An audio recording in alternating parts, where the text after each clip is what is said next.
Welcome to Evan's Legacy Financial Podcast. You know, there's a moment when staying costs more than leaving. Most people feel and stay and keep an exit. Burning the ships isn't about courage. It's about removing retreat so that forward is the only option. These conversations aren't about outcomes. They're about decisions that make going back impossible. This is Burn the Ships. Good morning, everyone. Welcome back to Evan's Legacy Financial Podcast, our series on Burn the Ships. Today we sit down with Elizabeth. Liz, welcome. Good morning. How are you? Good. How are you? I'm doing great. So Liz, a mother, an entrepreneur, someone who learned early in life that life, doesn't wait until you're ready. At 18, becoming a mom. By 21, you were sole provider for two daughters, no safety net, no responsibility. When you were 21 and realized that you were the only provider for two daughters, what went through your mind at that moment? Honestly, it was the fact that I had the responsibility of two lives that, how I raise them and what I teach them is going to determine where their path goes in life.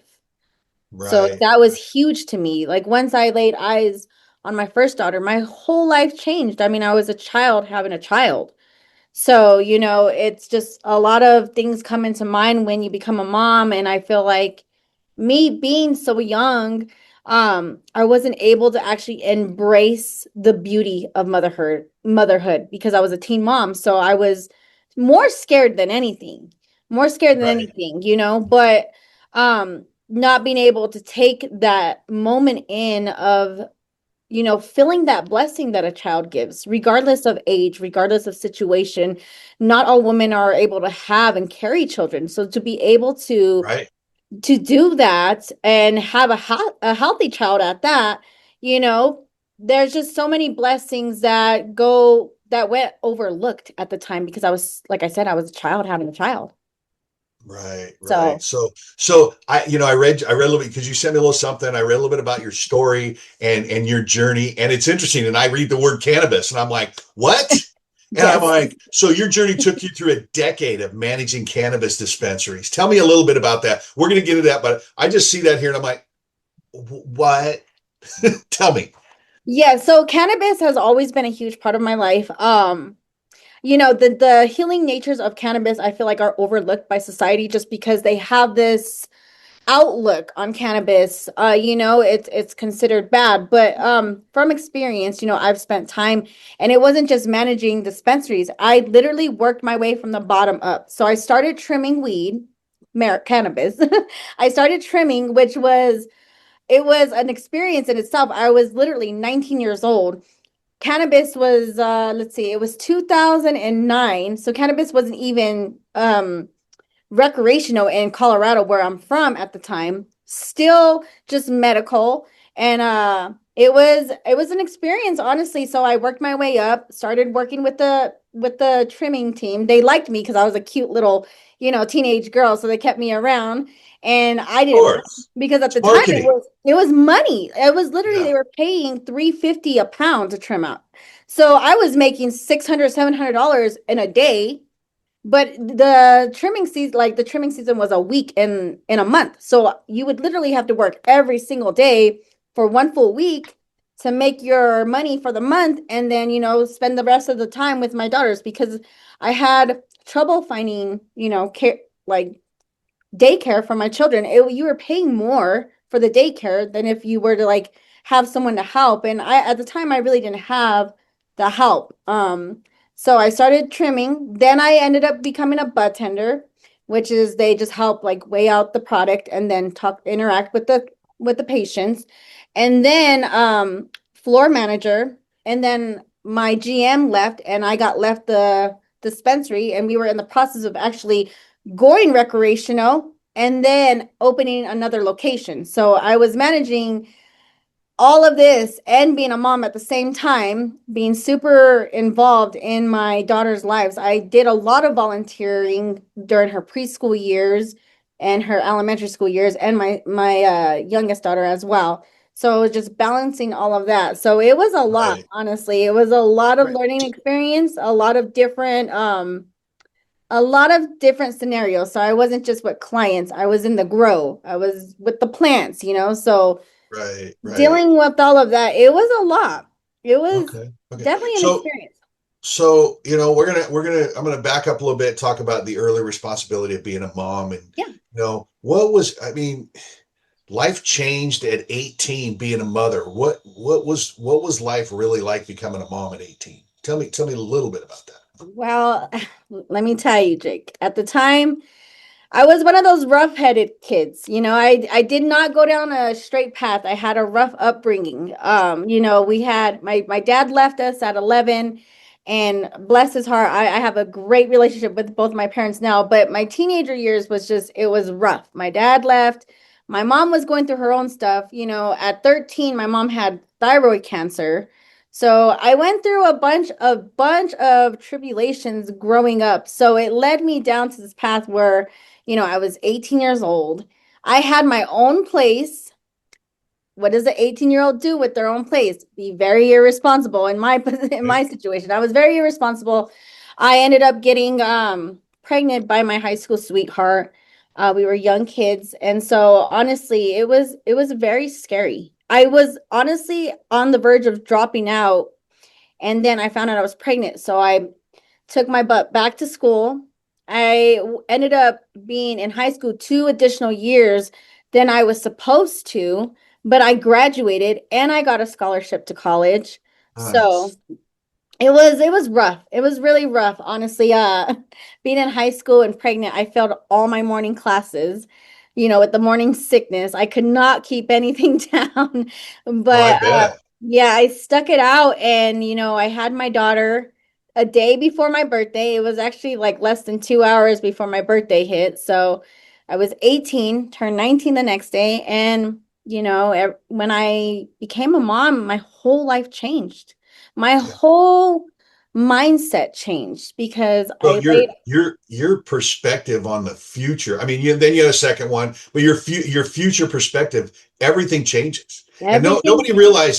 nobody realizes how big of an impact perspective change makes on an individual. Absolutely. I mean, it's a blessing, but at that moment, you realize that your life is no longer about you. It is Hmm. no longer about you. It is what is best for the child that you're raising. This is another life you have in your hands. And having the rough upbringing that I had from my teenager years, I just wanted to do what was best for my child, but it was hard because I was, still going to school. I had no reliable income coming in. And I don't come from a family with money. I come from a family that was on, we had food stamps. We lived in public housing. So, my parents didn't even know where to begin with financial responsibility with their money. It was kind of like they honestly gave us more than they were provided. So I was provided a stable home, and I'm very, very thankful. As an adult now, I can see that, but as a teenager, you just want to go and start pointing out everything you But have wrong in your life, right? right, and I want to talk about that right there. It's like as a teenager, I mean, I was in, I was a ward of the state at 18 years old. Oh, actually at like 14 years old. Okay, Wow. so I belonged to the state of California all of my teen years. Uh, Yeah.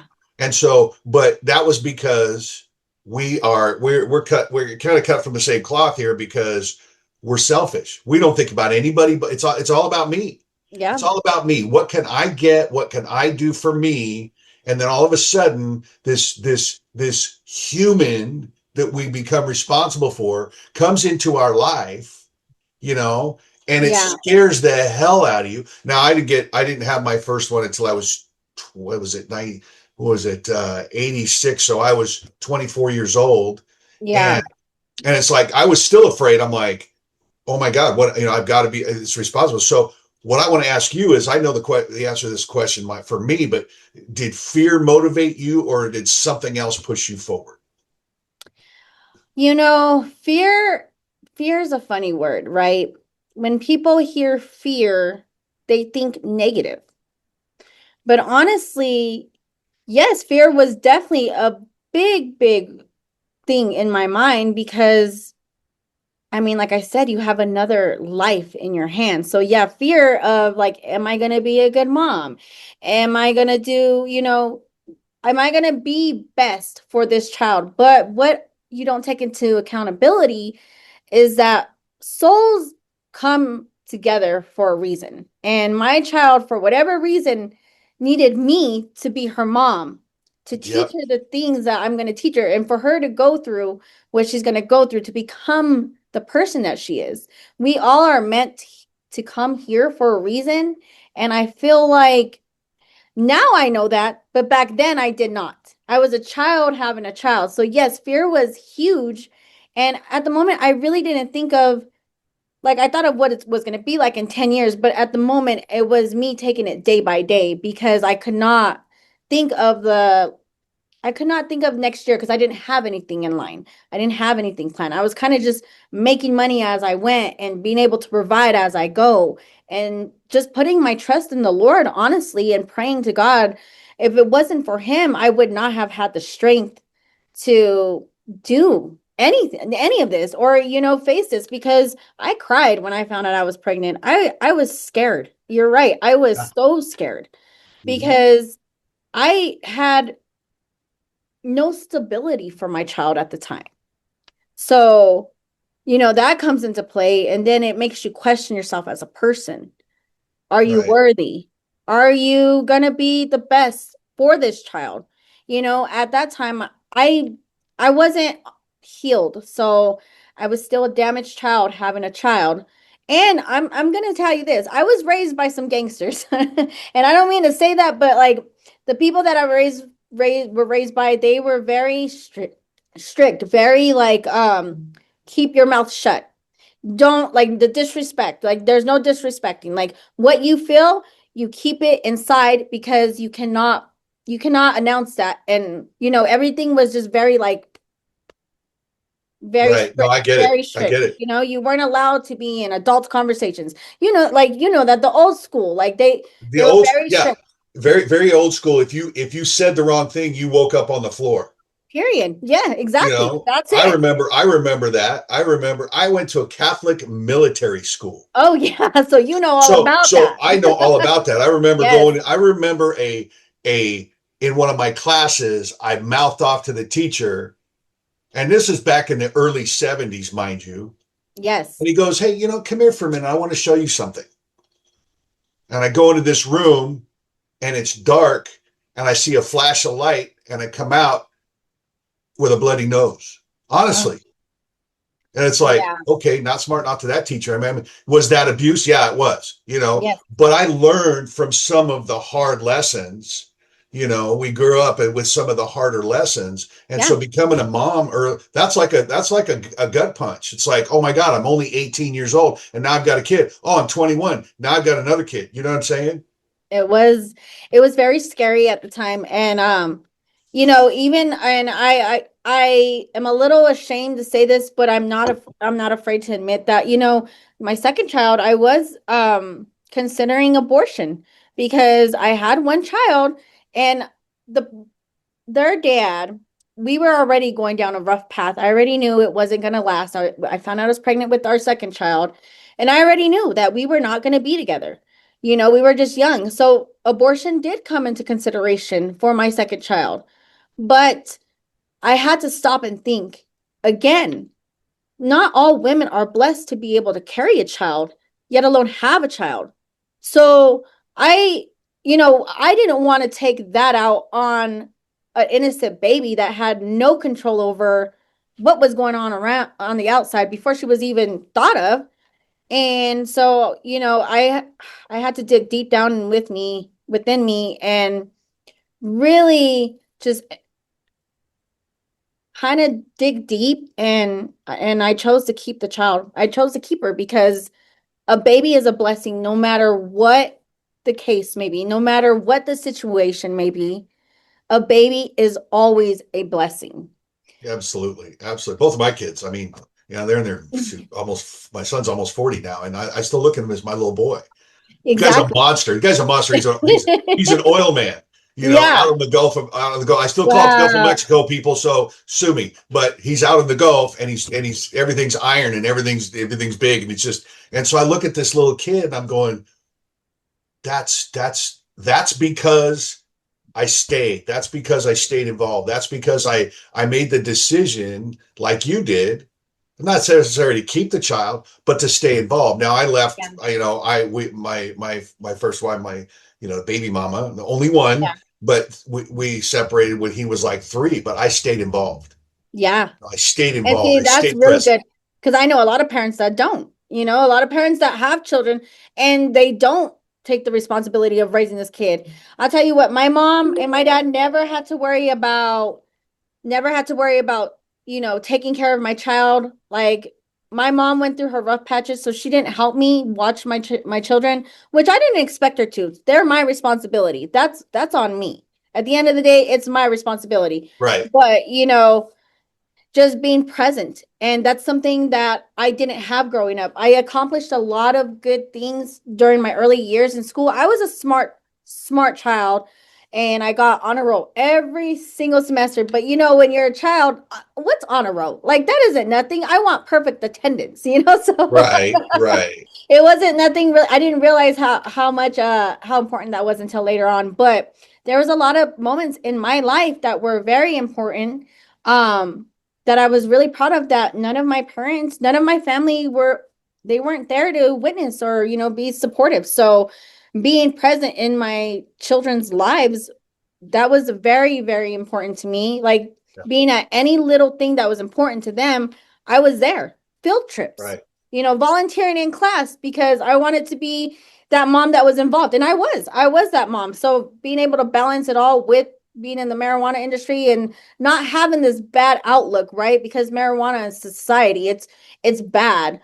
But I've seen like what it does. So just being able to be present in my children's lives Right. and being Right. able to teach them, like, because I never taught them that marijuana was bad. I just taught them like it was medicine, but it was medicine for adults, because Right. at the end of Right. the day, I feel like, I've been with the plant, so I've seen it, but just being present in my child's life was huge for me. It was a non-negotiable.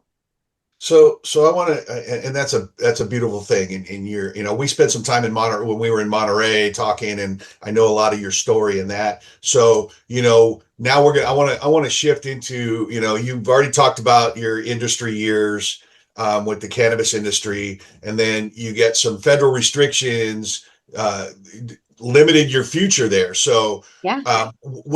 so then you walked away from that, a decade building that future. What was it like, or what was it difficult to walk away from that industry you spent a decade building? Well, honestly, I'm going to be honest, it was the patients. I built a deep connection with a lot of my patients. A lot of them were cancer patients that, them coming to the dispensary and being able to give them the medicine that they needed because, marijuana is very unique. Strains are very unique. I'm a professional at it, so I can tell you the ins and outs of everything about it, every product, everything. So, that was really hard for me to walk away from. The money was really, really good, but I couldn't do nothing with it. I went into Right. a bank one day, and this is how it happened. I went into a bank one day to go get a quick $5,000 loan and automatically got denied because of my occupation. It was still Wow. considered federally illegal, so they considered it money laundering money, like money laundering. So it wasn't good. It was a no good in a bank. So Wow. that's what drove me to step back because I'm like, wow, I have a job that I've had for 10 years that's paying me X amount, which is good money, but yet here I am not being able to do anything with it. Right. So That's what not made you, fair. so real estate? I mean, we go from, I'm going to just say it. I'm going to say it the old school way. You go from weed to real estate. What made you choose real estate as the next chapter? Well, I've always had the hustle mentality in me since I was young, since I was really young, It's the I, upbringing. yes, It's the childhood that gives you that. it is. So, I went from selling pounds to selling houses. So I figured like it's weird because being in the marijuana industry, I figured, I witnessed that real estate and marijuana go a lot hand to hand. I know that's two different products, but at the end of the day, it's kind of similar and like they go hand in hand. So I figured, hey, if I can sell pounds, which I was the general manager, so I wasn't dealing with the little patients anymore. I was dealing with the big boys that were coming in and buying like pounds, half pounds, all the big ballers that were coming in. I was dealing with them. And just, honestly realizing too, being in that industry for so long, that a lot of the people in the industry, they they really didn't go anywhere but stay put because of just the regulations that the federal law had on it. So selling houses was, I feel like it kind of went hand in hand, and I was able to get that license quick, right? It wasn't something that was going to take me years and years of getting. Like I was going to be able to go to school and get it. And at the time I was engaged. So my fiance helped with that a lot, with the supporting my children and I while I went and obtained my real estate license. And so I feel like because being in the cannabis industry, I developed a lot of lasting relationships. So Exactly. I figured, hey, let's get into this real estate. I know a bunch of owners, I know a bunch of people that have a lot of money that aren't just, cannabis is always a side hustle for them. They always have something else going on. So, I could utilize my contacts and sell them houses. And so I figured, let's just do the real estate thing. But then COVID happened. I'm going to talk about that. We're going to get there. So yes, same thing happened to me. See, I was in a thriving notary business. Yeah. I was making 10 grand a month Mm-hmm. with one company, Placer Title. I can say their name because it's like I was working with them doing Yeah. signings and things like that. And then all of a sudden COVID hit and I lost 90% of my business. Okay. Oh, So I went from 10,000 down to $1,000 a month. oh my That's a God. big hit. That is That's a big hit. huge. And I go, what am I going to do? And so during the slower months, you obtained your life license, right? And Um, what inspired that move during so that COVID change? so honestly, it wasn't during COVID. So COVID happened. And I was actually just I was up in the foothills, just kind of living the retired life because my fiance at the time, he took care of the bills and we kind of just stood put for 3 months at our little house. We were in the foothills. We had over an acre of land. My dog got pregnant in November, so we had puppies in January, the year of 2020. So we had 5 puppies that we were in charge of taking care of, and that kept us busy during COVID. So I actually finished school prior to COVID, was actually in the process of taking my test for my license. But since COVID happened, everything got pushed on pause. I could not take my test until a year later. A year Wow. later. So I finished school, was ready to take the test and had to put that on pause for a whole year. So during the COVID year 2020, honestly, it really jacked me up. COVID really mentally, I went into the state where I was not okay. My anxiety was through the roof, because I'm watching the news. I let all this COVID stuff happen. And then I know for a fact that my family had got COVID before they started even doing testing for COVID. And I have asthma, so I was like, I got sick with it. I didn't know if it was COVID, but I said, hey, if this wasn't COVID, I don't even want to find out what COVID is. So for about a year, honestly, mentally, I was really messed up in my head. I was very scared to go out into public to do any of that stuff. I kind of just stood home, locked away for a while, and just it was rough that year. Yeah. 2020 was a rough year for me. I'll tell you Mhm. that. But 2021 came. Life just has a funny way of working things out. And so I ended up getting my license, and I had it for about a year that I didn't do nothing with it because my children were still in elementary, middle school, and I was very present in that. So I figured, hey, let me just let my youngest finish elementary school. And once she finishes elementary school, they become teenagers. They don't want nothing to do with their parents at that time. So then I can step into my role as the real estate agent that I am. So fast forward 2023, the man I was engaged to, that ended up falling apart. I ended up moving back to the city from the mountains. I lived in the mountains for about 10 years. So I moved back to the city. And I had to start from ground zero up and just start building my real estate career. So I hopped in full time, joined a brokerage that was an amazing community, which actually reminds me a lot of GFI, the community that I'm in. And honestly, I just been utilizing all the contacts that I made throughout all those years and just, building those relationships. And so my real estate career is now just taking off. It's actually, I'm like beyond blessed right now.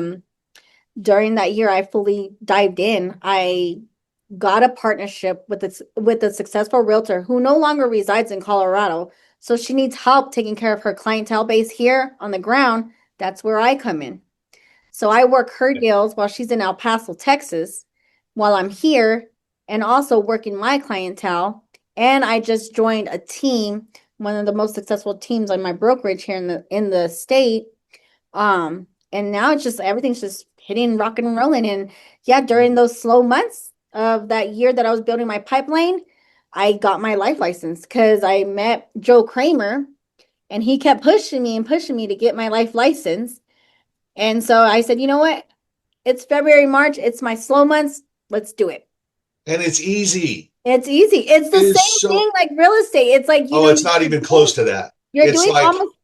It's like I'm a mechanic, so I'm going to go mechanic speak. Yes. The difference between getting your life license and getting your real estate license is to mechanics as removing and rebuilding an engine or changing oil. Exactly. No, seriously, it is that the difference in the two, because when I took my real estate license, I studied, for like 8 months, and that was my full-time job, was study. When I took my test, I was so like anxious, but I knew because I had built a book of all the tests, all the practice tests, all that stuff with the answers and everything, and studied it for a couple of months. And I went and took my test, and it was just like everything just came to me. But it was the grueling time of, and the reason I became a real estate agent is my nephew, during when the interest rates went back up after COVID, my nephew texted me, a 20-some-year-old kid, my nephew texts me and goes, "Hey, look at this." And it says real estate license, da, da, da, da. And I go, well, hell, if that kid can do it, I can. Why not? And so that's what I did. So, it's like, having your real estate pick it up, you obtained your life license. Now you're adding protection to change the way you serve your clients. You're producing more business in the last 2 months than the entire previous year. Yes. Is what we've discussed. What changed? Honestly, I'm going to be honest with you. I went through a couple healing journeys last year, and it took me out of that victim mentality that a lot of people are in, right? You can sit there and name all the things wrong that you have in your life, or you can start being appreciative of what you do have. And that's what I changed. I changed my mindset because, I went from someone that was like X, Y, and Z happened, and that's why I couldn't do it. And instead of using that as an excuse, I should have used that as a reason why I should have done it, And so I changed. I tell people that all the time. Take your pain and use it as a catalyst. Exactly. Don't use it as a weight. Exactly. Use it as a catalyst to push you forward. Use it as the fuel to power the engine that moves you forward, rather than using it as the weight that's going to keep you anchored to the shore. Yeah, absolutely. And I had to learn to manage my stress because during my whole breakup with my ex-fiance, it was crazy because it was like my relationship went down the drain. My oldest kid decided she wanted to move with her dad because she felt like she wanted a closer relationship with her dad. So and I was all for it. So she moved with her dad, and my car got stolen within 5 days of each other.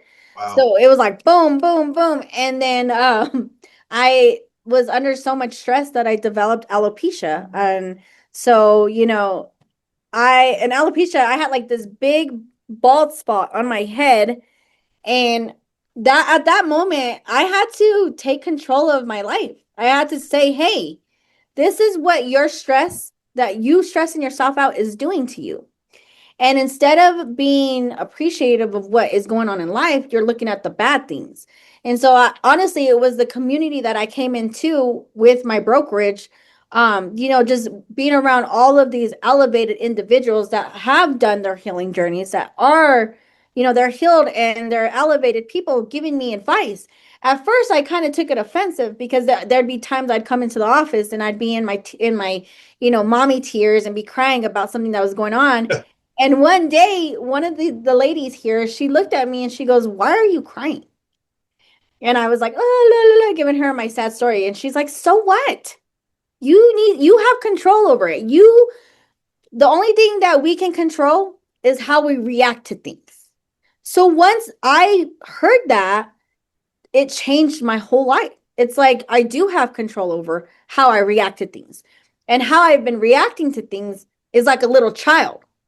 Instead of being like appreciative or like, letting things be the way they are and being appreciative, I was victimizing myself. So right there.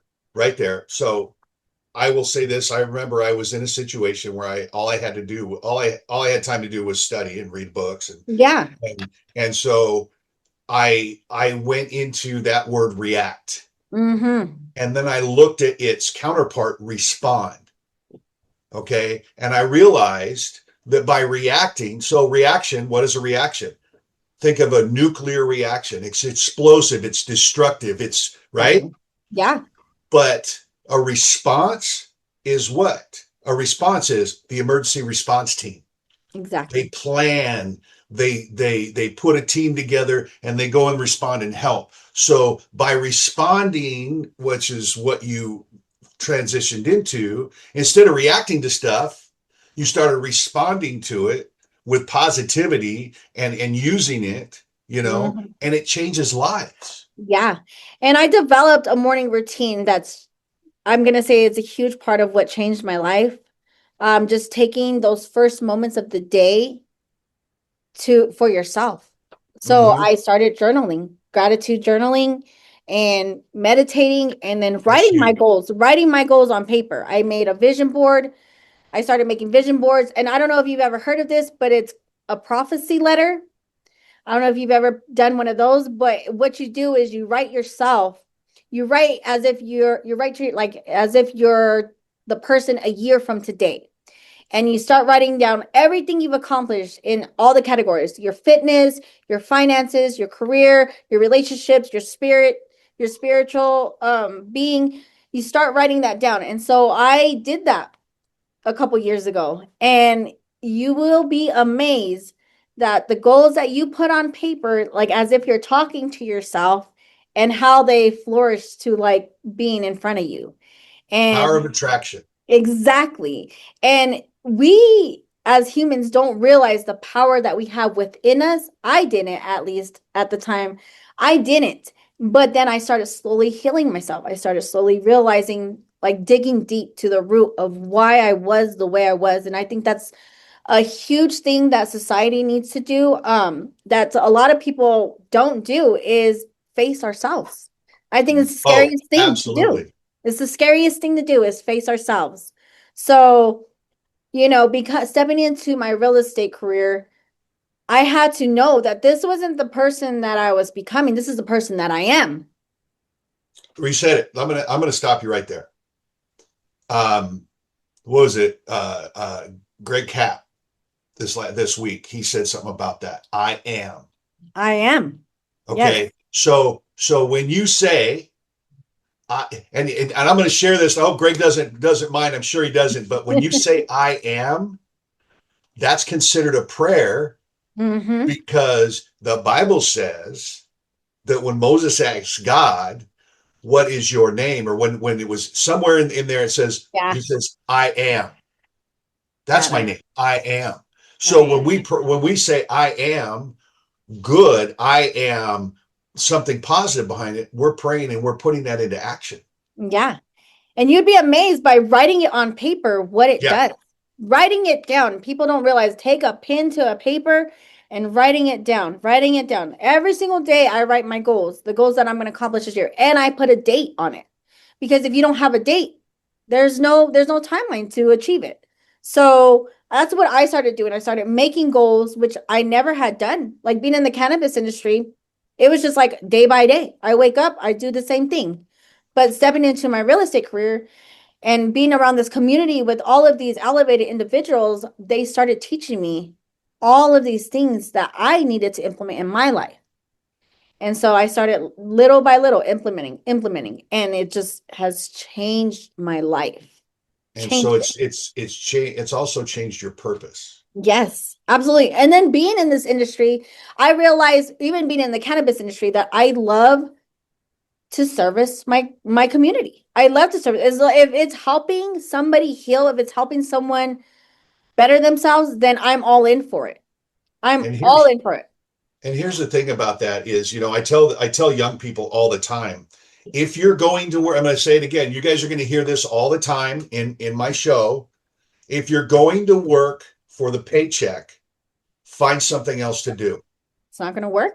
It's not going to work for you. Yeah. I know people who are in a field, and I can't say too much because they're close to me, but I know people who are in a field who go to work for a paycheck, and they go to work for the money, and they can't spend it fast enough, and they wonder why they don't have any. And it's because you're in the wrong line of work. Exactly. Or because your mindset needs to change because you're in a service industry that you can help people. So go there to help people, and you'll have more money and more relationships, better, stronger, everything than you ever imagined. Like you, I look at you, and when we started this, I'm looking at this scared little girl, and now I'm looking at this empowered young woman who's like, find your purpose. You know? So I have a couple more questions, and we're really moving here. It's like, wow. Yeah. So you're resilient. You bounce back, and I'm so amazed and proud of you, because it took me till I was 50 to do what you're doing.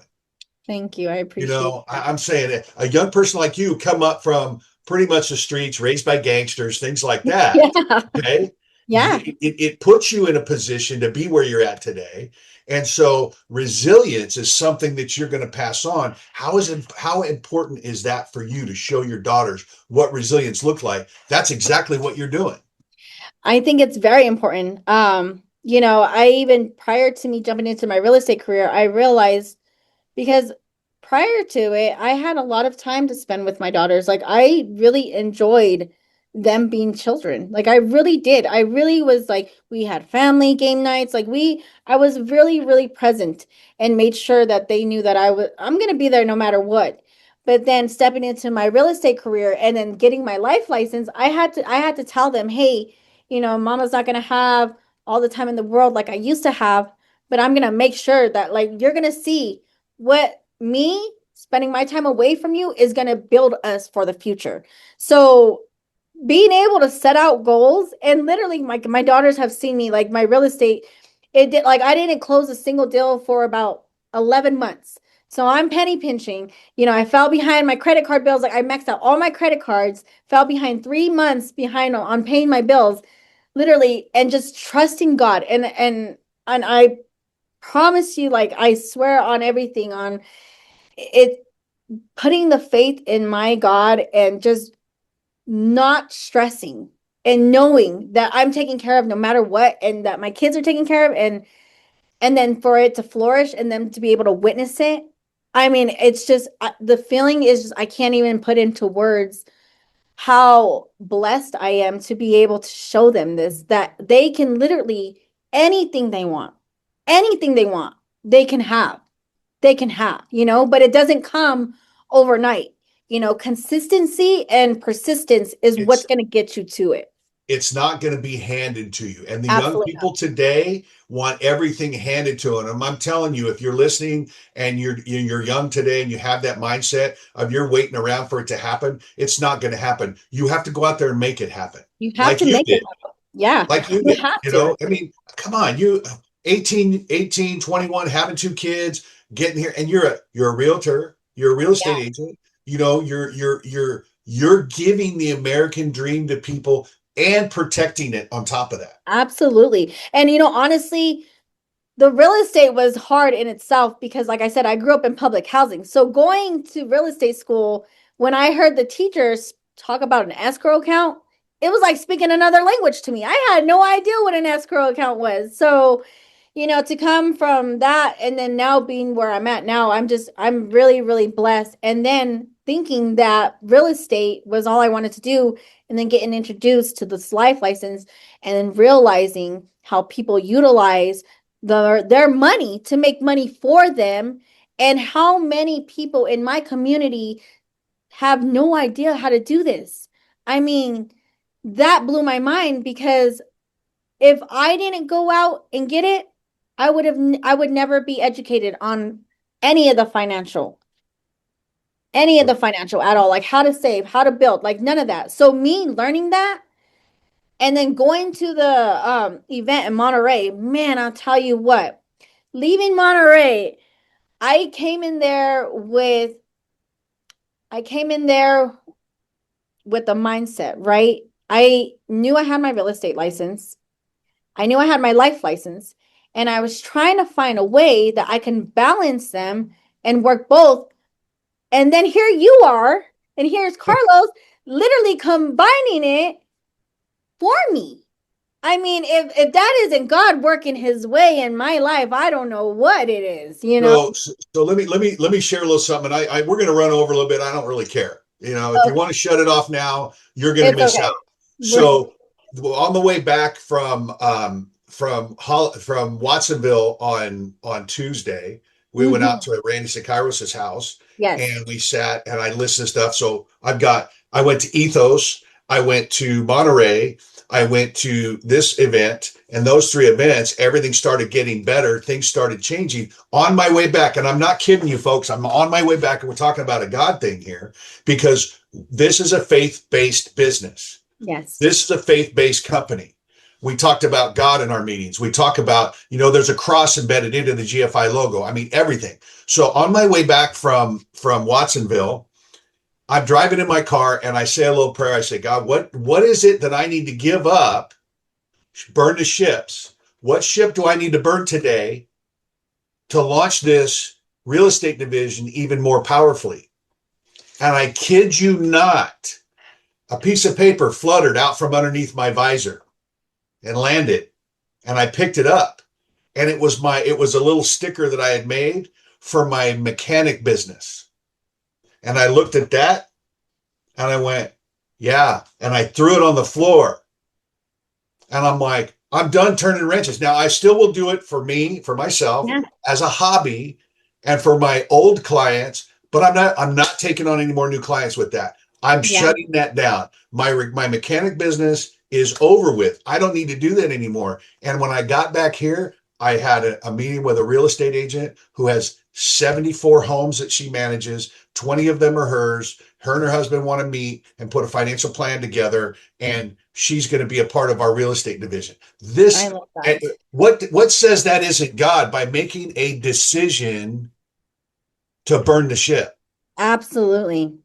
And that's exactly what you did with your cannabis career. You said, You know, okay, we're I think of that, Jake, but then it's funny because the more I try to get away from the cannabis industry, the more God pulls it to me. Weird thing. I have no idea why, but with the rescheduling of cannabis, I feel like it's going to open the doors to a lot of people in that industry that weren't able to become homeowners, one, two, do anything with it with the money. Now that they're rescheduling, that's going to open doors for them, for the cannabis right. industry. It's going to open doors for them to be able to become homeowners. Banks are going to be willing to work with them more, So as much as I want to say burn the ship to that, I feel like I just burned the ship with the old me, like the old me back in the day. Mindset. Yes, the mindset, exactly. But I feel like the more I try to run for like get away from the cannabis, the more it comes, it pulls towards me. So I feel like maybe this is how I can combine all three.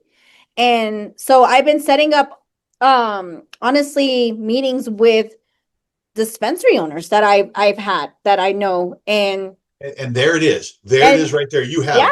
you have business owners that you're bringing on and you're Mhm. helping them out. So what I think the industry that you came from there is no longer it's not pulling you back to be a part of it. Yeah, exactly. It's becoming a part of what you're doing today, and now you're able to go back and help those people. You're not going to be back in it. You're going to see, that's what I'm talking about right there.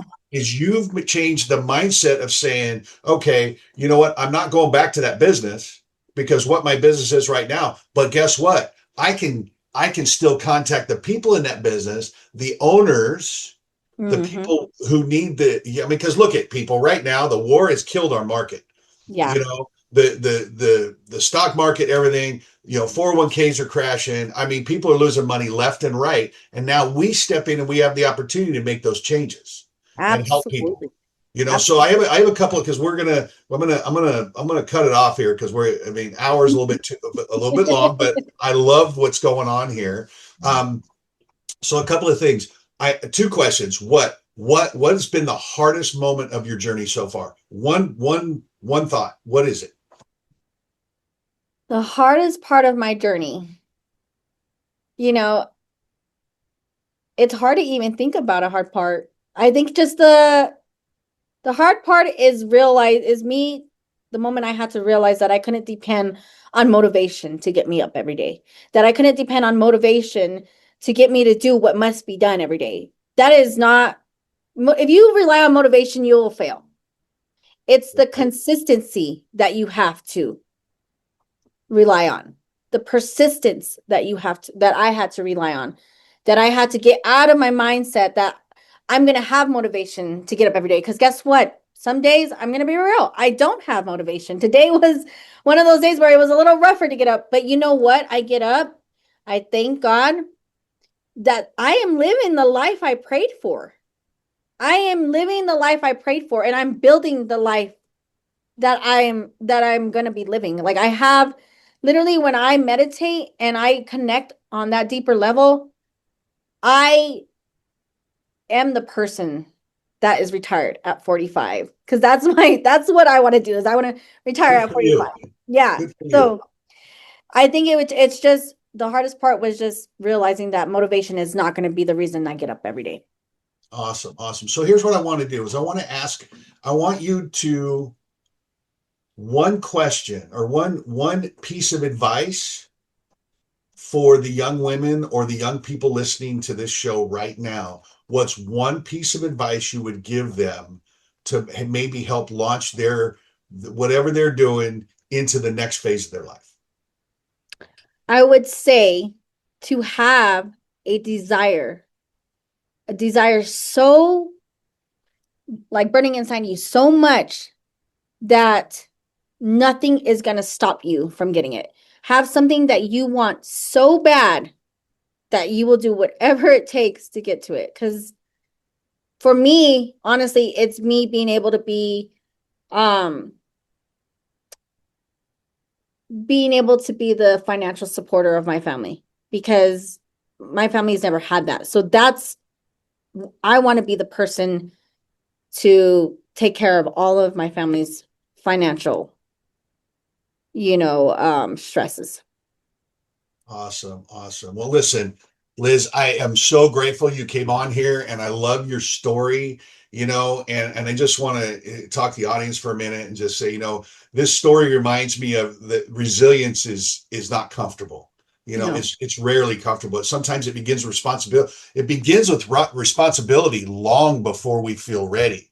And the decision to keep moving anyway, like we just talked about. So again, thank you, Liz. You're a blessing. And one final question to my audience. I want you to think about this as you exit away from here. If life forced you to grow up faster than expected, did you let it break you or did you let it build you? Thank you again, Liz, and everybody have a wonderful day. You too. Thanks for tuning into the Evans Legacy Financial Podcast. If you got value from today's episode, share it with someone who needs to hear it. Don't forget to subscribe and follow us for more real conversations that move the needle in life and business. Until next time, keep building, keep growing, and never stop chasing what matters.